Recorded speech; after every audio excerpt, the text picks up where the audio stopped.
kulanti wacan oo wanaagsan dhageystayaal ku soo dhawaada barnaamijka Hiil Walaal oo aan idinkugu soo gudbinno wararka ku saabsan hawlgallada midowga Afrika ee AMISOM oo ku taageero dowladda iyo shacabka Soomaaliyeed. Qodobada aan barnaamijka idinkugu haynana waxa ka mid ah haweenka Soomaaliyeed oo bilaabay geedi socodka lagu horumarinayo qorshe qaran oo ay si ka badan intii hore uga qayb qaadanayaan hawlaha horumarinta nabadda. qaybta AMISOM ee Dobley oo taageeraysa ururada haweenka ee degmadaasi iyo ciidamada xoogga oo la siiyay tababaro ku saabsan xuquuqul insaanka iyo ilaalinta carruurta.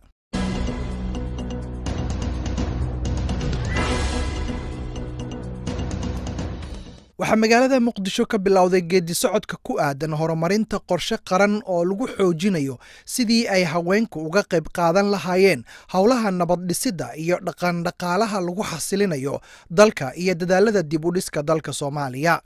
wakiilada haweenka ee siyaasadda, bulshada rayidka iyo qaybaha ammaanka ee Dowladda Federaalka Soomaaliya iyo maamul goboleedyada ayaa ka qayb qaatay shir 3 maalmood soconayay oo uu abaabulay ururka midowga Afrika kaas oo diiradda lagu saarayo ka qaybgalka dumarka ee siyaasadda, dhexdhexaadinta iyo qaybaha ammaanka.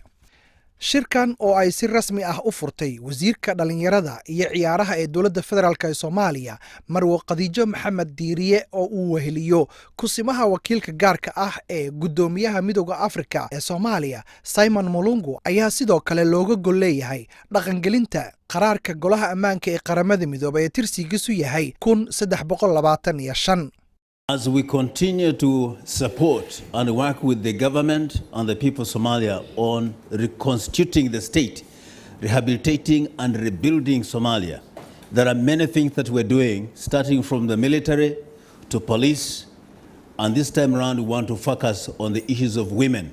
in the entire equation of how to rebuild Somalia. golaha ammaanka ee qaramada midoobay ayaa sanadkii 2000 meel mariyay qaraarka 1325 kaas oo xaqiijinaya in nabadda iyo ammaanku ay waari karaan marka dumarka ay doorkan ragga leh ka qaataan hawlaha ka hortagga khilaafyada wata, gacanka hadalka, gargaar fidinta, dadaalada ka soo kabashada iyo gundhiga nabad waarta. Today's conference marks the beginning of other efforts before us, even now and in the near future, to make Somalia full participant in recognition and allowing women to participate fully in issues of peace and security. wasiirad Khadiijo ayaa si ballaaran uga hadashay caqabadaha hortaagan haweenka iyo da'yarta Soomaaliya iyo baahida loo qabo dhaqangelinta qaraarka golaha ammaanka ee qaramada midoobay ee lambarkiisu yahay 1325. runtii waa ku soo daalay waxa hadda maanta laga hadlaayo iyo resolutionka 1325 laakiin waxaan u malaysaa wali sidii la rabay inuusan Soomaaliya uga hirgelin. ma aha dadaalada hay'adaha caalamka ama UN-ka qaybihiisa kala duwan ama African Union, laakiin dadaalka waa haweenka Soomaaliyeed guud ahaan, gaar ahaan gabdhaha. wasiiradda haweenka iyo xuquuqul insaanka ee maamul goboleedka Hirshabeelle Marwo Caaisha Khaliif ayaa ka hadashay sinaanta jinsiga marka la eego dhinacyada siyaasadda, bulshada iyo horumarinta dhaqaalaha. United Nations Security Council resolution oo runtii aan miitina badan uga qayb galay aanan jecelahay maanta inaan ka faa'iideysano dhamaanteen. waxaan rabaa marka inaan ka faa'iideysano state ahaan, bulsho ahaan. annagii waxaan u taaganahay dhammaan gabdhihii Soomaaliyeed. state markii la dhaho gooni aan noqon, laakiin in general hadaa u hadalno oo danteena guud aan ka wada shaqeyno. I hope in anaga mataqaanaa waxeena xalisan karno. Marwo Faiza Sharif Nuur oo ah wasiirka haweenka arrimaha qoyska iyo xuquuqul aadanaha ee dowlad goboleedka Koonfur Galbeed ayaa ku baaqday in haweenka Soomaaliyeed fursad buuxda loo siiyo ka qaybgalka hanaanka siyaasadda ee dalka. Soomaaliya dadka ugu strongsan hooyooyinka waa, believe me, hooyooyinka qaarkood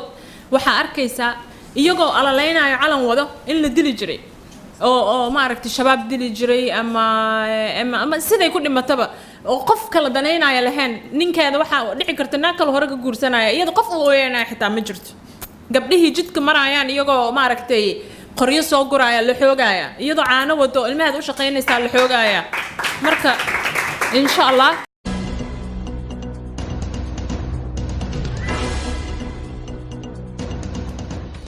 xilli ay Soomaaliya ka soo kabanayso 10 sano oo dagaalo sokeeye ah waxaa jira baahi loo qabo in haweenka loo abuuro fursado micno buuxa leh oo ay kaga qayb qaadanayaan horumarinta bulshada oo loo marayo hawlaha dakhli soo saarka iyadoo arrintan laga duulayo ayay gabdhaha ku jira ciidamada Kenya ee AMISOM waxa ay qalab ugu deeqeen haweenka Dhobley ee gobolka Jubbada Hoose qalabka waxa ka mid ahaa agabka nadaafadda kuwa timaha lagu hagaajiyo iyo harqaanada tolmada taliyaha qaybta Kenya ee AMISOM sareeya guuta Dixon Ruto ayaa sheegay in deeqahani ay qayb ka yihiin dadaalada ay uga qayb qaadanayaan dhismaha xiriir wanaagsan oo lala yeelanayo haweenka iyadoo la raacayo hindisaha la shaqaynta haweenka. We have supported 6 women groups based in Doble with a number of items and equipment to support them in development and uplifting their livelihoods. We have supported 3 groups with sanitation equipment like wheelbarrows, spades, shovels, and gloves. These groups will be dealing with the cleanness of town and even other amenities like the hospital and even the estates. Secondly, we have also supported 2 women groups with sewing machines. We have supported 1 women group with blow dryers. All these efforts that we are making is towards uplifting the livelihoods of the women within the community. Women play a very crucial role in terms of peace and development. Gudoomiyaha Dhobley Siyaad Maxamed waxa uu uga mahadceliyay ciidamada Kenya ee qaybta ka ah AMISOM ka gudbidda waajibaadkooda ah la dagaalanka kooxaha argagixisada iyaga oo gacan ka geysanaya barnaamijyada horumarineed ee deegaanka ka socda. ururada haweenka oo ka kooban 9 urur oo degmada Dhobley ah 6 kamid ayay maanta waxay siiyeen wax alla wixii qalab ah ay u baahnaayeen hadeeyeen sanitation-ka hadeeyeen farshaxanka iyo hadeeyeen qolada timaha hagaajisada runtii arrintaasna aad baan uga mahadcelinaynaa. sidoo kale hadda waxaan u dhaqaaqaynaa wadada weyn ee magaalada bartankeeda inaanu biyihii fadhiyay aanu ka sii dayno innaga iyo AMISOM isku duuban runtii waxaad moodaa marka AMISOM kaalinkoodii nabadgelyada inay ku dareen qaybta bulshada inay wax u qabtaan. xidigle Mawaanisha Moha sarkaalka jinsiga u qaabilsan AMISOM oo maamusha mashaariicda haweenka ee ka qayb qaataan waxa ay hoosta ka xariiqday in tabarucaad ay arintani ahayd kadib markii haweenka Soomaaliyeed ay soo gudbiyeen baahiyaha ay qabaan. We are here today to issue CIMIC items that were raised in one of the meetings we had on 16th August 2019, where all the women groups that attended the meeting raised their concerns and raised how they want us as AMISOM 8 to support them. 13 Oktoobar 2019 kooxda la falgalka haweenka ee AMISOM ayaa ku biiray haweenka deegaanka oo howlo nadaafadeed ka waday daaradda isbitaalka taas oo muujinaysa taageero iyo saaxiibtinimo kala dhaxaysa bulshada. A few days ago, we handed over wheelbarrows, spades, rakes, and gloves to 3 women groups that deal with sanitation in Doble.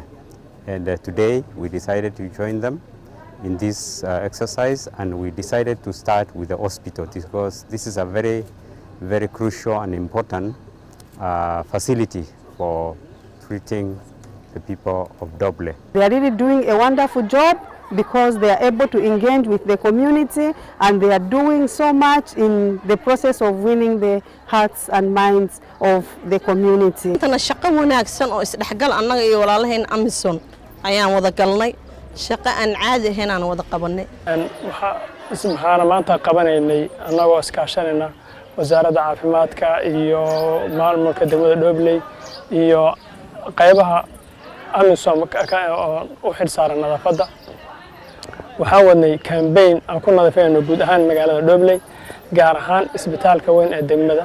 kaas oo badka uu ku fadhiyaay 800 mitir ka badan yahay ilaa 1,000 mitir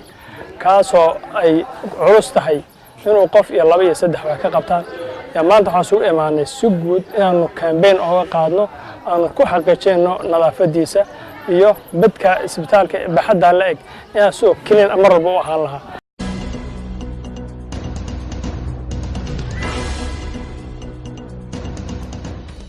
26 xubnood oo ka mid ah saraakiisha ammaanka oo ka kala socda qaybaha kala duwan ee ciidamada qaranka ee SNA iyo wasaaradda gaashaandhigga ayaa dhammaystay tababar 5 maalmood ahaa oo la xiriiray xuquuqul aadanaha iyo ilaalinta carruurta. saraakiisha la soo xulay ayaa ahaa xiriiriyaasha ilaalinta carruurta oo kala matalayay qaybaha kala duwan ee ciidamada qaranka Soomaaliya iyo waaxda ka hortagga askaraynta carruurta ee wasaaradda difaaca ee Soomaaliya. tababarkani ayaa waxaa soo qaban qaabiyey howlgalka midowga Afrika ee Soomaaliya ee AMISOM oo kaashanaya mashruuca ka hortagga askaraynta carruurta ee Romia Dalaria. tababarkan oo socday 5 maalmood ayaa ujeedkiisu ahaa sidii ay ciidamada qaranka ee Soomaaliya ugu hoggaansami lahaayeen sharciyada caalamiga ah. wasiirka gaashaandhigga ee Dowladda Federaalka Soomaaliya Xasan Cali Maxamed oo soo xiray tababarkan ayaa ku nuxnuxsaday sida Dowladda Federaalka Soomaaliya uga go'an tahay in aan carruurta loo qorin askarnimo. anaga fariinteena way caddahay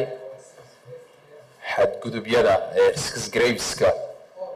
oo ka imaanaya ama ka hor imaanaya arrimaha hawlaha aadanaha dhammaantooda in la ilaaliyo gaar ahaan carruurta barnaamijka quseyn in la ilaaliyo in line with sida hadda Security Council-ka markaan ay soo saarayaan go'aanada ay ku cad yihiin in la ilaaliyo xuquuqda aadanaha in la ilaaliyo xadgudubka marka ciidankana waxyaabaha runtii in loogu digo oo runtii xoog in la geliyo u baahan inay ilaaliyaan waqtiga nabadda ah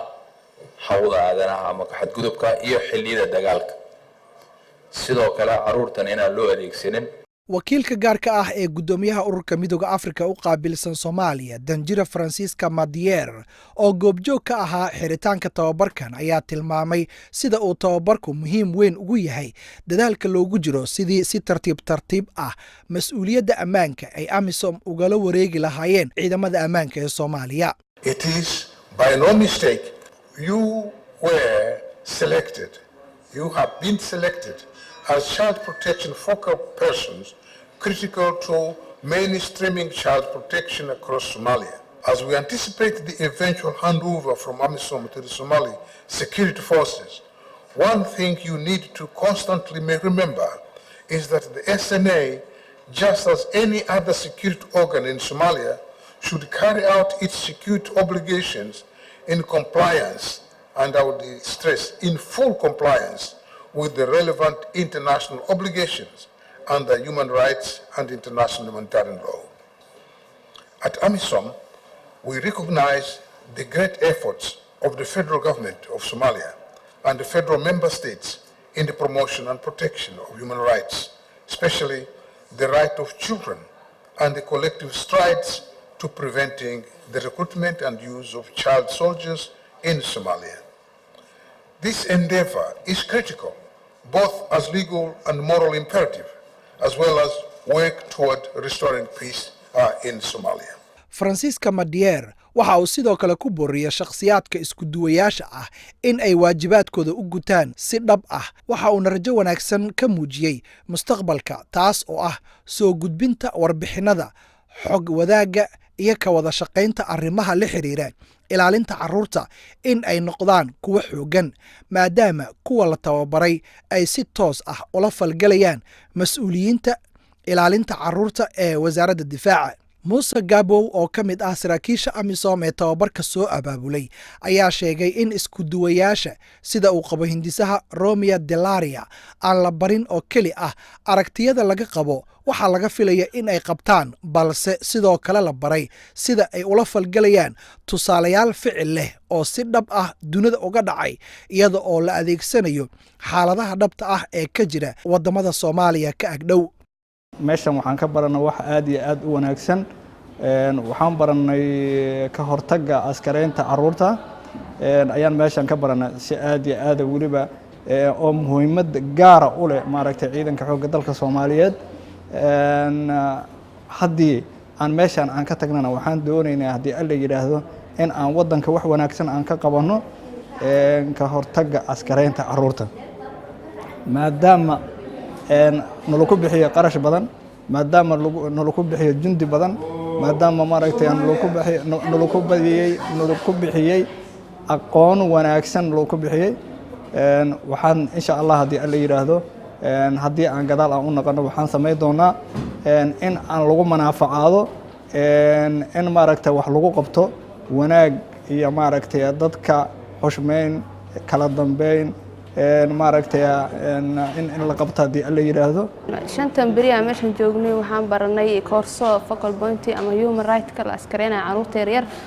waxaan ka qaadanay cashiro fara badan oo waxaan ka faa'iidnay tababarkan faa'iidooyin fara badan waxaana rajeynaa waxaan u mahadcelinaynaa macallimiinteennii tababarkan shantan beri dhabar adayga noo samaysay oo shaqooyinkoodii danahoodii uga soo tagsay annaga wax noo baraan oo khibrad dheerina siiyaan wax badan aan wax ka ogeyna noo baraan focal pointyada aan ka soo jeedno ama qaybaheena aan ka soo jeedno marka ku laaban si aan wax badan u tarno mustaqbalka ciidamada ciyaalada carruurta yaryar la askareynaya uga ilaalino intaas ayaan ku soo gabagabaynaynaa barnaamijka Hiil Walaal oo aan idinkugu soo gudbinno wararka iyo warbixinada ku saabsan hawlgallada midowga Afrika uu ku taageero dowladda iyo shacabka Soomaaliyeed.